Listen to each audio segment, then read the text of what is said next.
আৰু আজি আপোনালোক সকলোকে ইয়াত আহি উপস্থিত হোৱাৰ কাৰণে আমি সমূহ পৰিয়ালৰ তৰফৰ পৰা মই আপোনালোকক কৃতজ্ঞতা আৰু সন্মান জনাইছোঁ।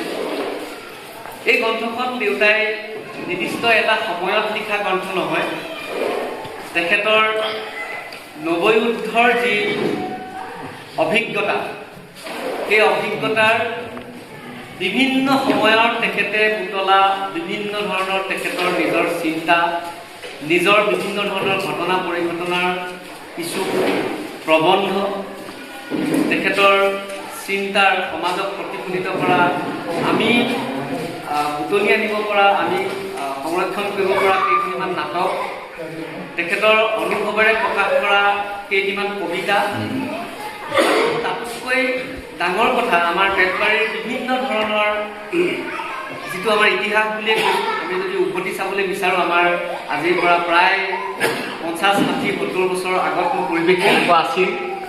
তো সেই গোটেই সময়ত তেওঁ বিভিন্ন কাকত, আলোচনী, বিভিন্ন ধৰণৰ অনুষ্ঠান প্ৰতিষ্ঠানৰ কাৰণে লিখা বিভিন্ন লেখা আমি যিমান পাৰোঁ গোটাই ৰাখিছিলোঁ।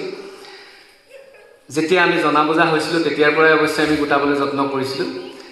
তাৰে কিছু মাত্ৰ আমি সংঘবদ্ধিত ৰূপত আমি ৰাখি কামখিনি কৰিবলৈ চেষ্টা কৰিছোঁ। আমাৰ ক্ষুদ্ৰ প্ৰয়াস মাত্ৰ পৰিয়ালৰ ফালৰ পৰা। আৰু মই আশা কৰোঁ এই গ্ৰন্থখনি আমাৰ ভৱিষ্যত প্ৰজন্মৰ কাৰণে, বেতবাৰীবাসীৰ কাৰণে এখন দলিল হিচাপে, ইতিহাসৰ সৰু সৰু কিছুমান অতীত চাব পৰা সৰু দলিল হিচাপে থাকি যাব। এই এপাহতেই মই আজি এই অৱস্থাটোলৈ আহি পাব পৰা ক্ষেত্ৰত বিভিন্নজনে যি সহায় সহযোগিতা কৰি আমাক এই অৱস্থাটোলৈ আনিবলৈ বিচাৰিছে তেওঁলোককো ধন্যবাদ জনাইছোঁ। আৰু আপোনালোকে আজি এই গ্ৰন্থ উন্মোচনী অনুষ্ঠানলৈ আহি আমাক যি সাহস অনুপ্ৰেৰণা দিছে, মই আশা কৰোঁ যে এই সাহস অনুপ্ৰেৰণাই ভৱিষ্যতলৈও আমাৰ এনেকুৱা ধৰণৰ ভাল কাম কৰি যাবৰ কাৰণে আমাক উদ্যম দিব।